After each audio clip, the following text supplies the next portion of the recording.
Good morning mga idol. We're back with another video. And yung video natin ngayon is a two-part.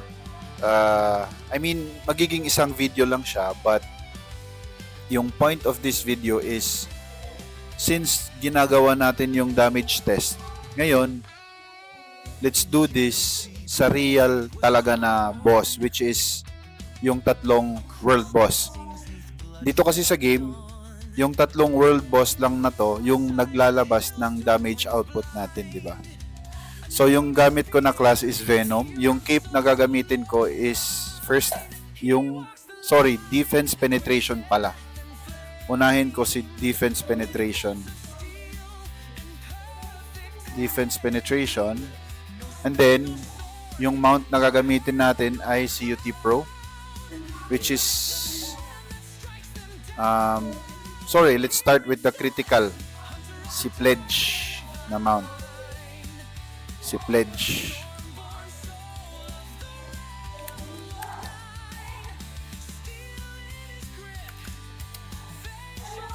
And then, full leather tayo. Of course, gamit dito yung lahat ng buff. Okay? So, naka-buff tayo. Gamit natin yan. Venom, double check natin. Damage to boss monsters. Yan. So, mamayang gabi, gagawin din natin to, but iibahin natin yung gagamitin natin na mount and then yung cape. So, again, let me take it back. UT Pro tayo, UT Pro. Sorry. Ang gulo. Pledge pala, pledge. Okay? So, start tayo ng meron tayong buffs. And then, meron din tayong buffs dito for marksman.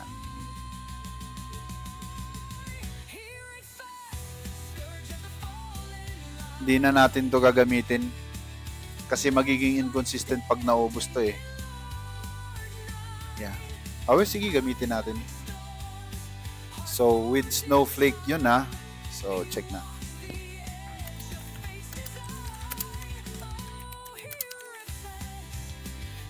And, yun. So, yun yung parang magiging experiment natin.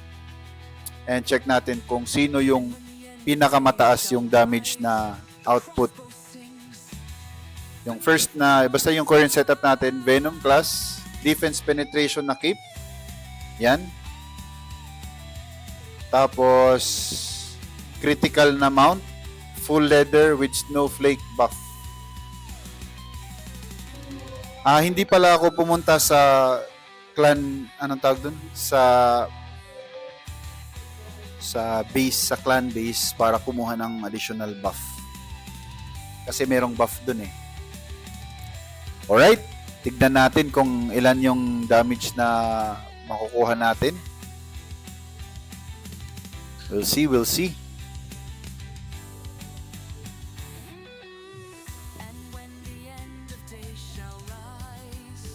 And siguro para hindi humaba yung video, yung ire-record ko na lang is Ratan na lang siguro. Ratan and Parto. Yan. Kasi mahaba kung kasali si Nedra eh. Or isasali ko si Nedra but it's not gonna be part of the video kasi mahaba.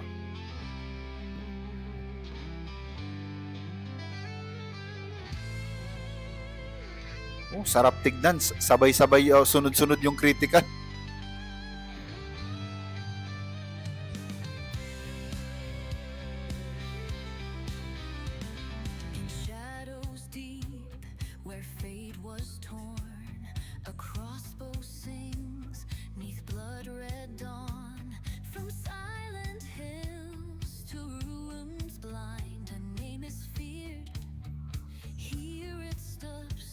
So for the benefit of time, screenshot ko na muna kasi baka malit tayo ng TP eh, 'di ba? Anyway, makikita nyo naman.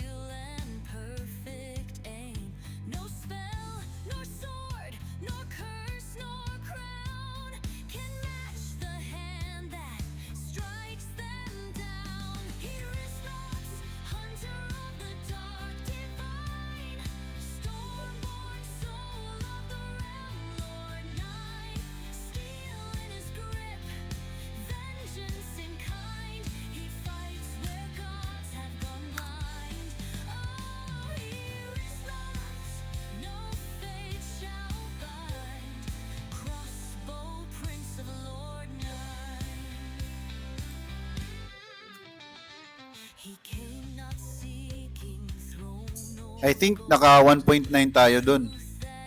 Sige maya, para maayos. Naka 1.9 tayo dun. I think I was top 10. Okay na ako dun. Kasi kung titignan nyo sa ranking alone,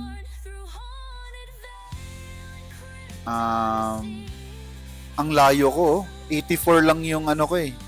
84 lang yung combat power ko. And alam ko yung iba dyan na mga mamaw, hindi na sila nagmamind dito.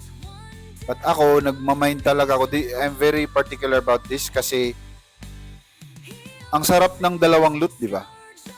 And what if makakuha tayo ng temporal piece dito and then temporal piece dito? So, masaya, di ba? And another thing, na summon na pala natin si Cartonis, yun, Cartenonis saddle. Yan. And dito ko lang yan na farm sa laro. So, malapit na matapos si Parto. Check natin. Shoutout nga pala ang mamaw, si Boss Jibril. Si Boss Jibril yan. If I'm not mistaken, he is a fitness coach based in Davao. Fitness coach yan, mamaw yan. Yung di ko lang alam if he is accepting online coaching, ganon. But, yeah. Kagild ko yan, mamaw yan.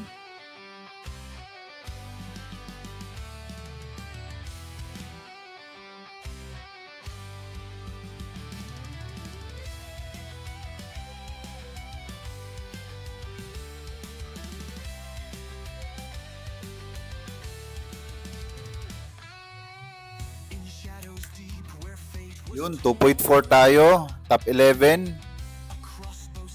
And then, for this part, kasi si Nedra na, ikakat ko na lang yung video. Wait.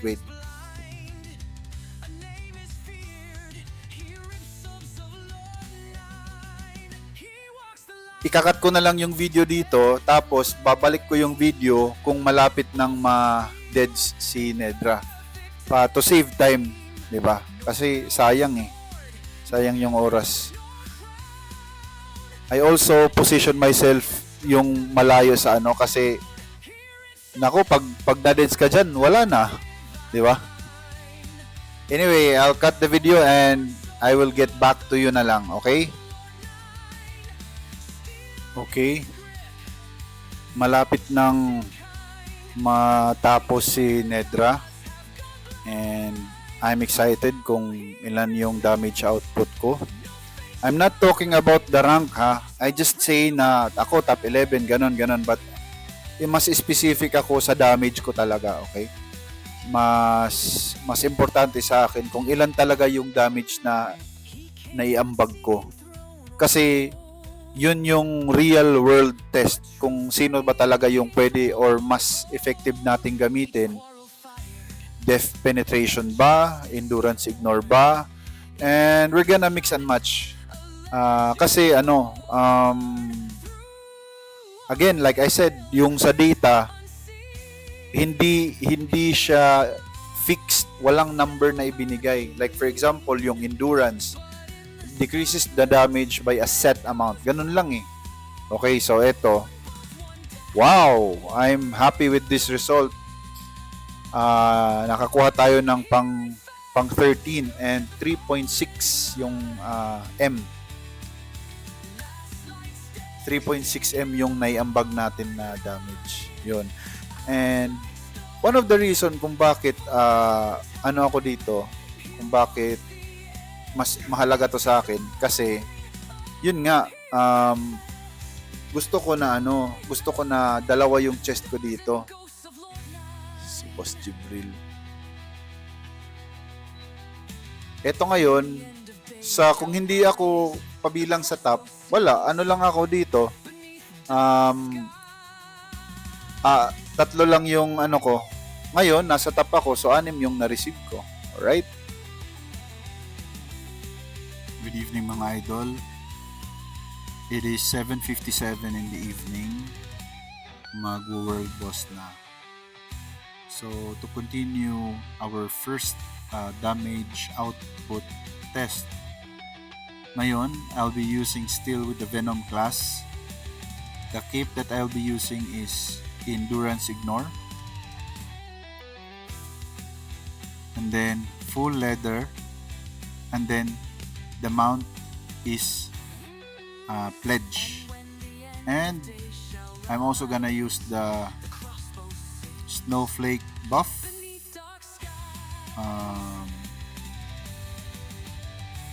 Boss Hunting buff, and the Chicken Joy buffs. Alright, so I guess we're ready. Humun, yes, my usual Humun, para tabla lahat. And then double check natin, yes, damage to boss monster increase, so everything is the same. Alright, let's see kung sino yung mananalo.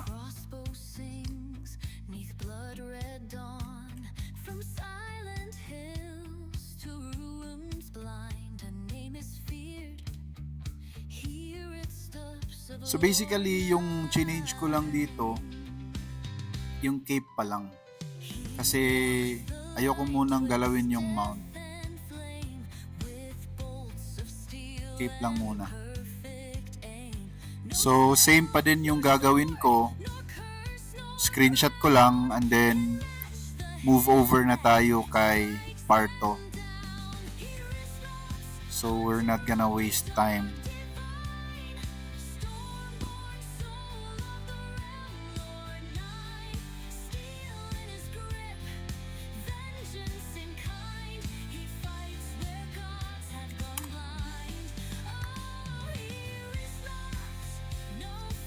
Wow, top 20 lang tayo. Di ko napansin kung ilan yung damage. Di ko napansin yung damage.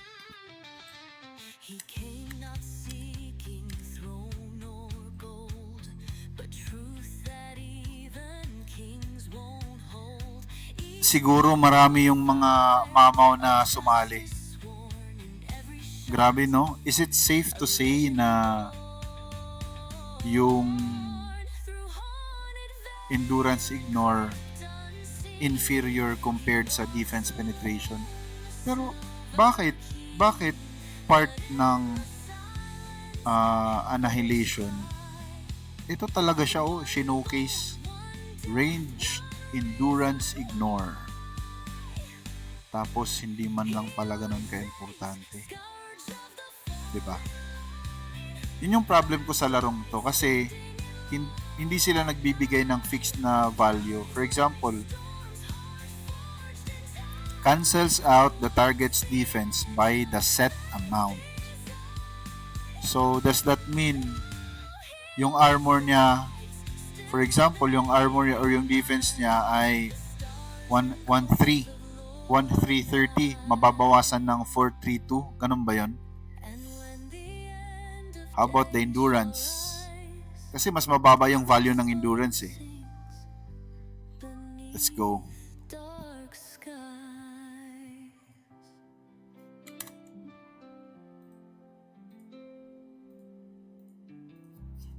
Again, pang top 20 lang tayo. Mukhang weak si Endurance Ignore. So I guess we're gonna ditch this one. Parang siya yung weakest link. Okay, we're almost done. Malapit na nating ma-down si Nedra. And mukhang nakakadismaya yung Endurance Ignore. Kasi parang underperforming siya compared sa defense penetration. So I guess next day off ko, susubukan ko na lang yung yan. So 3M lang yung nakuha ko, and this is very low, underperforming. Good morning mga idol. So nasa third part na tayo ng damage output series na to. Just a short recap kasi medyo malayo pa yung oras. Ito yung si DefPen yung ginamit natin, 1.9 ganon. Medyo lamang si defense penetration. And right now, we will be using critical na cape. Again, with the same mount, same class, Venom.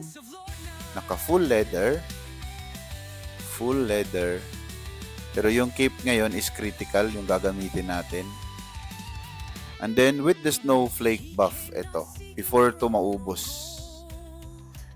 Kasi until 21 lang siya eh. Diba? At saka to, kaya gagamitin ko na rin to, I think later, dun sa dungeon.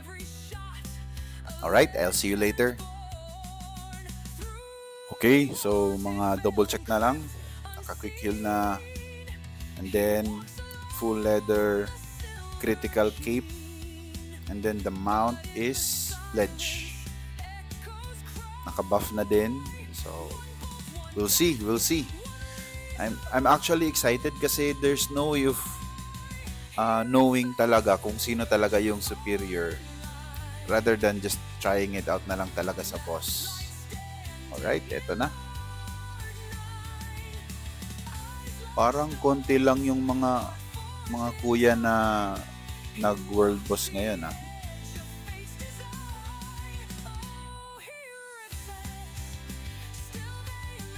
Ay, visit. Pinapatay ako.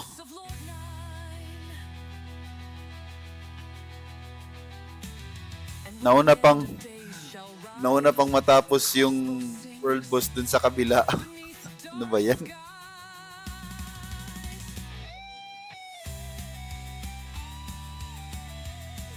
Yun.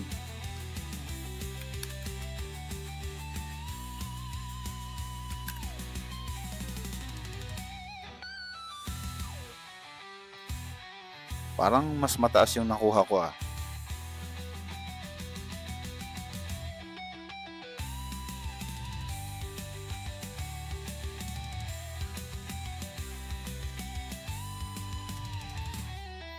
Nako naman talaga, naglag pa.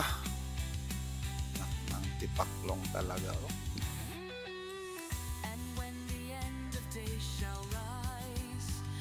Grabe, naglag pa talaga.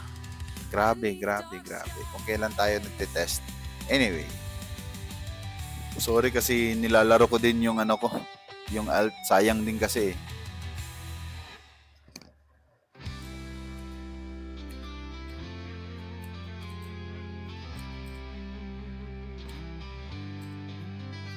Ang kapal ng tao dito. Yun. Makahitman lang. One more. Para ma-sure. Yun.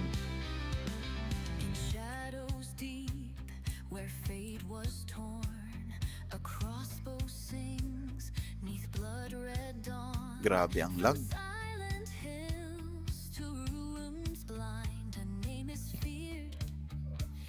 Tambay ka muna dyan, boards.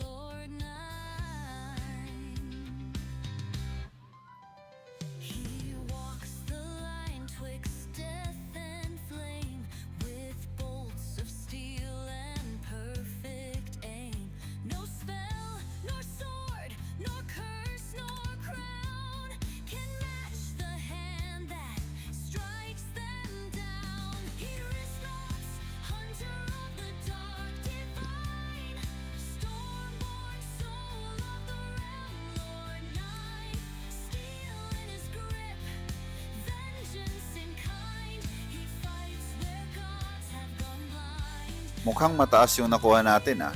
Ito na yung last part, si Nedra na. Okay, so pahinga muna tong ano ko, yung alt ko.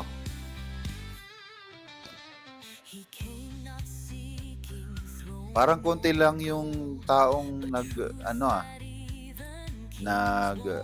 nagfa-farm. Konti lang. Okay. Malapit na tayong matapos. So, third part na. And then tonight, isang cape na lang, which is yung accuracy cape.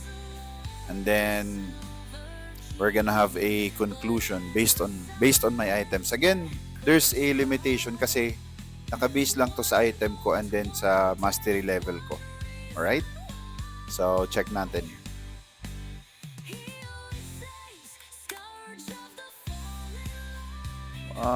Yeah, 4,500 yung nakuha ko. And pang top 14 tayo. Pero hindi sumama yung mga sila Boss Griever, wala dito. Mga ka-glade ko silang Boss Jibril. Anyway, I'll see you later. Good evening mga idol.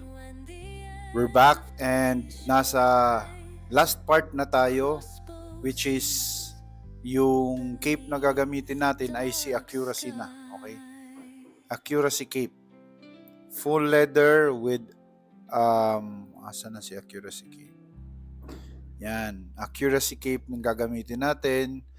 And then pledge with all the buff. Yan. So we'll see kung ano yung resulta. Okay, so we're about to start. So habang wala pa, i-input ko muna yung results kanina. Kay Ratan,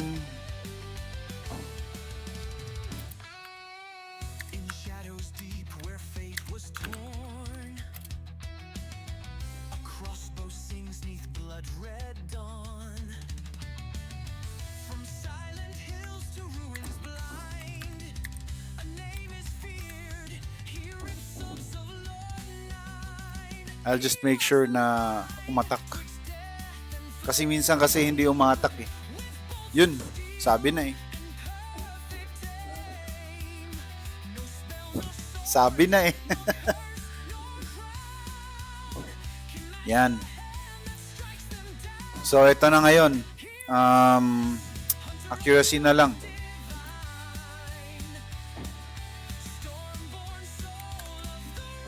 Nako. 1-4 lang. 1-4 lang si accuracy. Or does it matter na mga 3 segundo muna tayo di nakatira?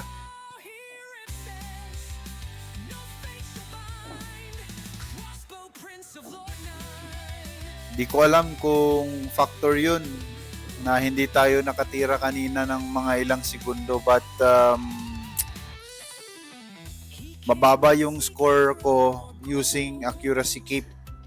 Double check nga natin, naka full leather plus 10 accuracy cape. Mount ko ay si pledge. Yung humon ko is my usual humon na ginagamit. So, I don't know. Ang baba. 1.9M. Mababa. Okay. I think it's safe to say na mababa yung accuracy. I mean,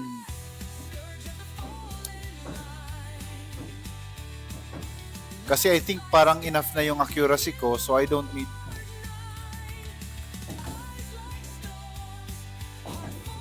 Sorry. Kasi I think okay na yung accuracy ko. Sana ba yun? 742. Ewan ko lang dito kay kasi kay Nedra is level 105. Baka kasi marami akong miss. Okay? Ngayon natin malalaman kung ano talaga yung yung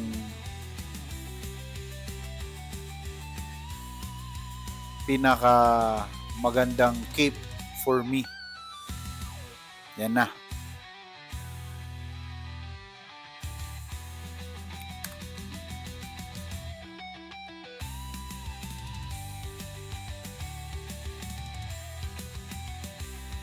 Safe zone muna tayo. So, i-cut ko lang saglit and then i-ano ko yung mga screenshots Tapos balikan ko kayo. Okay, so ito na yung tatlo na mga screenshots ngayon. Now, looking at this data sa 4 na capes, I think pinakamataas yung damage ko yung critical cape.